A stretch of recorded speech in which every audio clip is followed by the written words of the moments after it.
আজকে ডাভোসে chief adviser professor ইউনূসের আজকে চতুর্থ দিন। আজকেও সাতটা মিটিং ছিল। আমরা 3টা পর্যন্ত একটানা মিটিং হয়েছে। এটা 3টার পরে জাস্ট আগামী 2 ঘন্টার মধ্যে আমরা যাওয়ার প্রস্তুতি নিব এবং ইনশাল্লাহ আগামীকাল বিকালবেলায় আমাদের টিম দেশে পৌঁছবে। তো আজকের উল্লেখযোগ্য ঘটনা ছিল হচ্ছে WTOর যিনি ডাইরেক্টর জেনারেল, তার সাথে আজকে একটা খুব ফ্রুটফুল একটা মিটিং হয়েছে। আপনি জানেন WTO হচ্ছে যে পৃথিবীতে যে ট্রেডগুলো হয়, ট্রেডের যে ফ্যাসিলিটেশন ওরা করে এবং ট্রেড এগ্রিমেন্টগুলো অনেক ক্ষেত্রে ফ্যাসিলিটেট করে। তো এই ট্রেড এগ্রিমেন্ট, এই WTO এর ইম্পর্টেন্সটা সাউথ এশিয়ান মানে আমরা যারা LDC আছি বা গ্র্যাজুয়েশন করছি তাদের জন্য খুবই ইম্পর্টেন্ট। তো WTOর চিফ 2টা মেসেজ দিলেন, খুবই ইম্পর্টেন্ট মেসেজ। প্রথম মেসেজ হচ্ছে যে বাংলাদেশকে ওনারা হেল্প করবেন স্মুথ যাতে WTO LDC থেকে বাংলাদেশের গ্র্যাজুয়েশন হয়। বাংলাদেশ গ্র্যাজুয়েশন করতে চাচ্ছে মিডল ইনকাম কান্ট্রি হিসাবে। তো সেখানে কিছু কিছু সমস্যা তৈরি হতে পারে, বিশেষ করে যে সমস্ত কান্ট্রিতে, বিশেষ করে ইউরোপে আমরা এভরিথিং বাট আর্মসের আন্ডারে ডিউটি ফ্রি অ্যাক্সেস পাচ্ছি। তো এই ডিউটি ফ্রি অ্যাক্সেসটা একটা সময় 2029-এ যে শেষ হয়ে যেতে পারে। তো এই জায়গাগুলো যাতে আমাদের ট্রানজিশনটা স্মুথ হয়, আমরা যেহেতু কন্টিনিউ টু মানে বেনিফিট ফ্রম আমাদের অন্যান্য যেগুলো আমরা ডিউটি ফ্রি অ্যাক্সেস পাচ্ছি সেই জায়গাগুলো যেন ইনট্যাক্ট থাকে, সেই পুরো বিষয়টাই WTO বাংলাদেশকে হেল্প করবে, উনি অ্যাসুর করেছেন। আরেকটা ইম্পর্টেন্ট জিনিস হচ্ছে যে গ্লোবালি যে ম্যানুফ্যাকচারিংয়ের ডিসেন্ট্রালাইজেশন হচ্ছে। আপনি ম্যানুফ্যাকচারিং একসময় খুবই ফার ইস্টার্ন ন্যাশন বা চায়নাতে কনসেন্ট্রেট করছিল, তো ওইখান থেকে অনেকে রিলোকেট করছেন। রিলোকেট করার কারণে সাপ্লাই চেন রিলোকেশন হচ্ছে এবং সাপ্লাই চেনের একটা বড় অংশ যাতে বাংলাদেশে আসে সেটার জন্য প্রফেসর ইউনূস তাকে বলেছেন এবং উনি বলেছেন যে আমরা এই কাজটা করব, আমরা বাংলাদেশের জন্য এই কাজটা করব, বাংলাদেশে যাতে সাপ্লাই চেন রিলোকেট হয়। ইনফ্যাক্ট উনি কিন্তু সরাসরি বলেছেন যে ওনারা অলরেডি বলেছেন অনেককে অনেক বিগ বিজনেসকে পারসুয়েট করছেন যে তারা যেন বাংলাদেশে রিলোকেট বাংলাদেশের জন্য তাদের সাপ্লাই চেনটা রিলোকেট করে। তো এর বাইরেও আজকে অনেকগুলো তারপরে WTOর সাথে WTOর ডিজি উনি জানেন নাইজেরিয়ান ডক্টর এনগোজি ওকনজি ইউয়েলা, উনি বলেছেন যে বাংলাদেশের সাথে WTOর নিবিড় সম্পর্ক তৈরি হইতে WTO কিছু কিছু এগ্রিমেন্ট নতুন করে করছে, সেটা যেন বাংলাদেশ র্যাটিফাই করে। বাংলাদেশের এই স্টুডেন্টদের যে অভূতপূর্ব আন্দোলনে উনি বিমোহিত হয়েছেন এবং উনি বলেছেন যে এটা ওয়ার্ল্ডের জন্য একটা মেসেজ এবং এটা একটা আনপ্রেসিডেন্টেড ইভেন্ট এই বিশ্বের জন্য। এছাড়া আজকে কয়েকটা বিজনেস মিটিং ছিল। ভিওন আপনি জানেন এরা বাংলানিক, তাদের সিইও গ্লোবাল চেয়ারম্যান, তাদের গ্লোবাল সিইও তারা প্রফেসর ইউনূসের সাথে দেখা করতে এসেছিলেন। তারা আসলে বাংলাদেশে আরও ইনভেস্ট করতে চায়, বাংলাদেশের বিভিন্ন সেক্টরে, বিশেষ করে মোবাইল ফিনান্সিং এগুলো ক্ষেত্রে তারা আরও ইনভেস্টমেন্ট করতে চায়, সেগুলো জানিয়েছে। আর এছাড়া আজকে রে দালিও, আপনি জানেন রে দালিও হচ্ছেন একজন আমেরিকান বিলিয়নিয়ার, খুব হেজ ফান্ডের যাকে জনক বলা হয়, ইনভেস্টমেন্ট কীভাবে করবেন সেইগুলো নিয়ে ওনার খুব বড় বড় বেশ কিছু ভালো বইও আছে। উনি প্রফেসর ইউনূসের একজন বড় ফ্যান এবং অ্যাডমিরার। উনি বলেছেন যে উনি ট্রাম্প অ্যাডমিনিস্ট্রেশন নিয়ে অনেক ধরনের কথা বলছে যে বাংলাদেশে এটা ট্রাম্প অ্যাডমিনিস্ট্রেশন আসার কারণে বাংলাদেশ একটু বিপাকে পড়বে। উনি এটা উড়িয়ে দিলেন যে এগুলো ট্রাম্পের ফোকাসটা আসলে বাংলাদেশের মতো দেশগুলোর জন্য না, বরঞ্চ আমরা মনে করছি, এটা আমাদের তরফ থেকে আমরা মনে করছি যে ট্রাম্প অ্যাডমিনিস্ট্রেশনে যেহেতু চায়নায় ফোকাসড এবং চায়নার উপরে কিছু ট্যারিফ ইম্পোজ হবে, তো চায়নার থেকে অনেক ফ্যাক্টরি, অনেক ম্যানুফ্যাকচারিং, বিশেষ করে যেগুলো লেবার ইন্টেন্সিভ ম্যানুফ্যাকচারিং ইউনিট, সেগুলো বাংলাদেশে রিলোকেট হওয়ার সম্ভাবনা আরও বাড়বে। আজকে দি ইকোনমিস্ট ম্যাগাজিনকে উনি ইন্টারভিউ দিয়েছেন, চাইনিজ একটা মিডিয়াকে ইন্টারভিউ দিয়েছেন, আরও বেশ কিছু জনকে ইন্টারভিউ দিয়েছেন আজকে। এছাড়া পতেঙ্গা সিপোর্টকে একটা সৌদি আরবিয়ান কোম্পানি বাংলাদেশে তাদের সাথে চুক্তি করেছিল আগের গভর্নমেন্টের সময়, তারা পতেঙ্গা সিপোর্টটাকে ম্যানেজ করছে। তারা বলেছে যে তারা $25 মিলিয়ন কিছুদিন আগে তারা অর্ডার করেছে পতেঙ্গা পোর্টের জন্য যাতে হেভি মেশিনারি যেগুলো দিয়ে কন্টেনার টানা যায় সেগুলো মেশিনারি ওনারা অর্ডার করেছেন চায়না থেকে, এবং আগামী সপ্তাহে আরও $25 মিলিয়ন মেশিনারি অর্ডার করবেন, এটা প্রফেসর ইউনূসকে জানিয়েছেন। এবং তারা বলেছেন যে তারা বাংলাদেশে আরও ইনভেস্ট করতে চায়। বাংলাদেশের প্রফেসর ইউনূস এইবারে দাভোসে এসে উনি বারবার বলছেন যে চিটাগাং পোর্টকে আমাদেরকে যে করে হোক এফিশিয়েন্ট করতে হবে। চিটাগাং পোর্টের এফিসিয়েন্সির উপরে বা চিটাগাং পুরো বে অফ বেঙ্গল জুড়ে যে আমাদের পোর্টের যে ইনফ্রাস্ট্রাকচার যাই আছে সেটাকে আমাদের একটা ওয়ার্ল্ড ক্লাস স্ট্যান্ডার্ড করতে হবে, যাতে এইটার উপর আসলে নির্ভর করছে আমরা বাইরের থেকে কত ম্যানুফ্যাকচারিং কোম্পানিগুলো কিভাবে বাংলাদেশে আসবে কি আসবে না।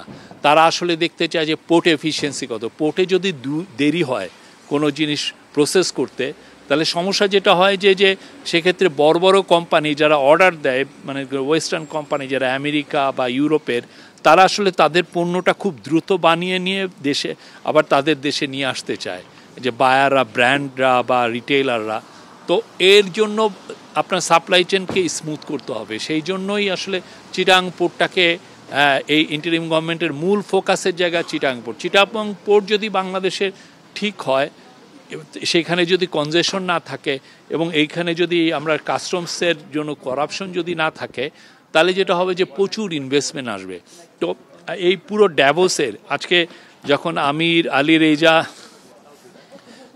যার কোম্পানি এখন রেড সি গেট, যারা সৌদি কোম্পানি যারা পতেঙ্গা টার্মিনালকে অপারেট করছে, এবং কালকে দুবাই গতকাল মার্কস লাইনের ওদের রবার্ট মার্কস উলা উনি আসছিলেন, এবং আরও কালকে সুলতান আহমেদ বিন সোলাইমান, উনি ডিপি ওয়ার্ল্ডের লার্জেস্ট পোর্ট কোম্পানি, তারা আসছেন। তাদের কমন থিমই হচ্ছে যে তারা বাংলাদেশে ইনভেস্ট করতে চায়, এবং এই ইনভেস্টের কারণে তারা দেখছে যে ইনভেস্টমেন্ট যদি ঠিক মতো হয়, চিটাগাং পোর্টের যদি এফিসিয়েন্সি আমরা কয়েক গুণ বাড়াতে পারি, আমরা সুনিশ্চিত billions of dollars of investment বাংলাদেশে আসবে।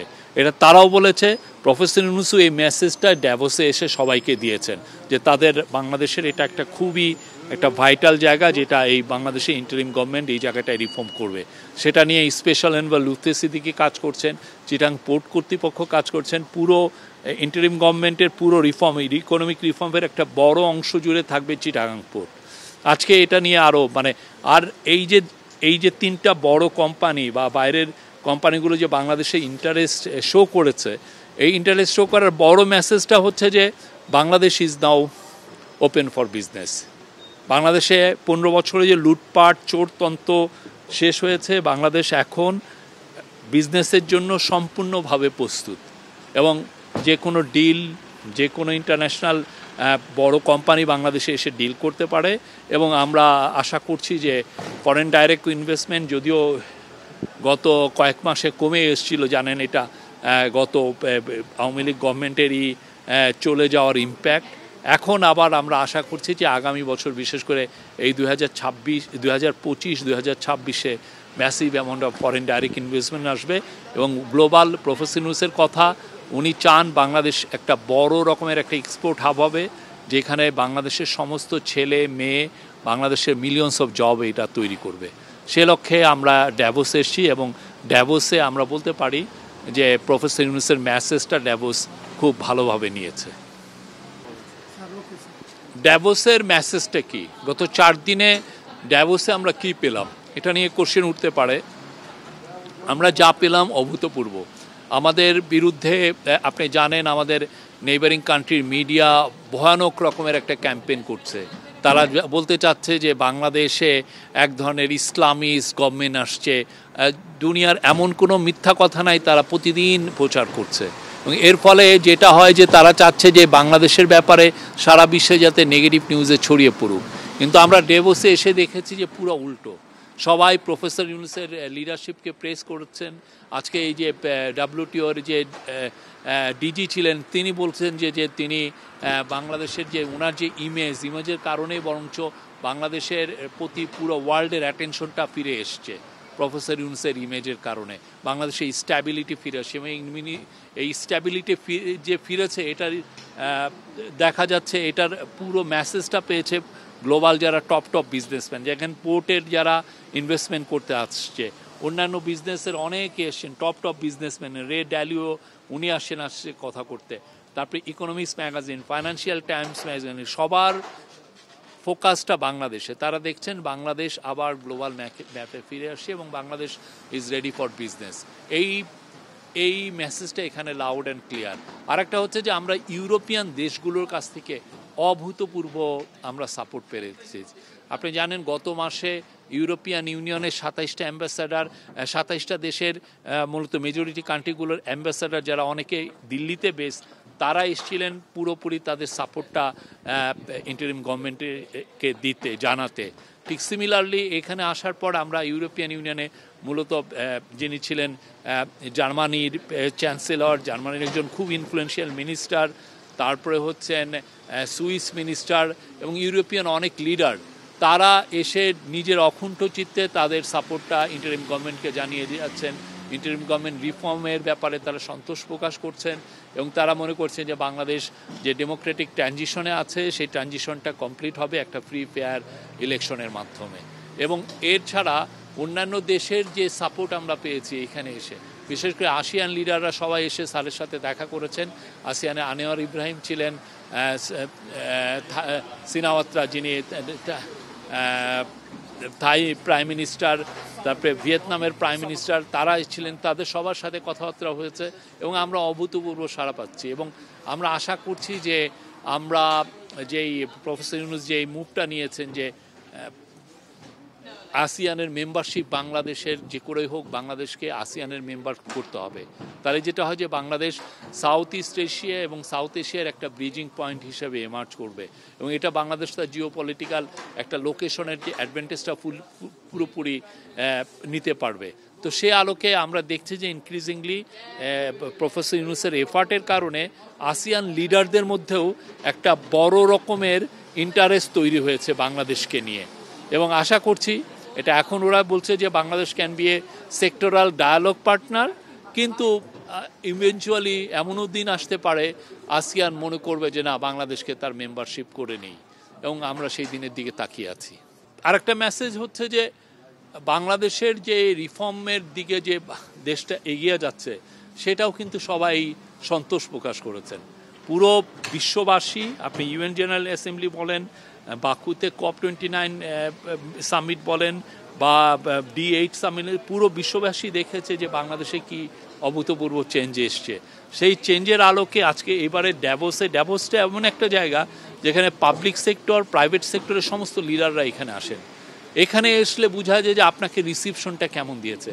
তো এখানে professor Yunus got a rock star reception. যদিও উনি এখানে আগে অনেকবার এসছেন, কিন্তু তখন এখানে এসেছিলেন উনি মাইক্রো লেন্ডিং, তারপরে সোশ্যাল বিজনেস চ্যাম্পিয়ন হিসাবে, হ্যাঁ, গ্লোবাল একটা সেলিব্রিটি হিসাবে। বাট এবার এসছেন উনি গ্লোবাল একটা লিডার হিসাবে, একটা দেশের 171 মিলিয়ন পিপলের লিডার হিসাবে উনি এসছেন। তো এই যে লিডার হিসাবে ওনাকে যেই ধরনের রিসেপশন, এটা অভূতপূর্ব।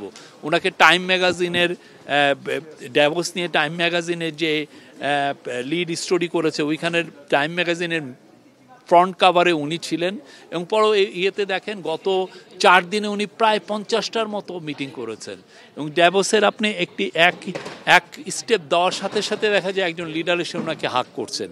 একজন এসে এমন হয়েছে যেমন ইন্ডিয়ান কেরালা বংশোদ্ভূত লুলু গ্রুপের যে এম এ ইউসুফ আলী হঠাৎ করে এসে স্যারকে জড়িয়ে ধরলেন, যে স্যারকে জড়িয়ে দিয়ে বলেন যে আমি তো আপনার খুব বড় ফ্যান।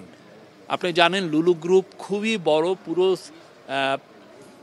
মিডিল ইস্টে তাদের প্রচুর রিটেল চেন, রিটেল শপ এবং উনি বলছেন যে উনি বাংলাদেশে চিটাগাং এবং ঢাকায় লুলু হাইপার মার্কেট ওনারা করবেন। তো এটা তো বাংলাদেশের জন্য যেই জায়গায় চলে গিয়েছিল একটা রোগ স্টেট হিসাবে, একটা গ্লোবাল প্যারিয়া স্টেট হিসাবে, একটা করাপশন, একটা চোরতন্ত্র হিসাবে, সেই জায়গাতে বাংলাদেশ যে 6 মাসে 5.5 মাসে এই জায়গায় রিটার্ন করবে, যেখানে গ্লোবালি সবাই এসে এই গভর্নমেন্টকে সাপোর্ট জানিয়ে যাচ্ছে, এটা তো অভূতপূর্ব। এই অভূতপূর্ব জায়গার থেকে এখন বাংলাদেশকে সামনে নিয়ে যেতে হবে এবং সেটার জন্য প্রফেসর ইউনূস কাজ করছেন। উনি আরও অনেক লিডারের সাথে কথাবার্তা বলছেন। আমরা আশা করছি যে এই ধরনের রেসপন্স আমরা পাচ্ছি, বাংলাদেশ তার সমহিমায় গ্লোবাল স্টেজে ফিরে আসবে।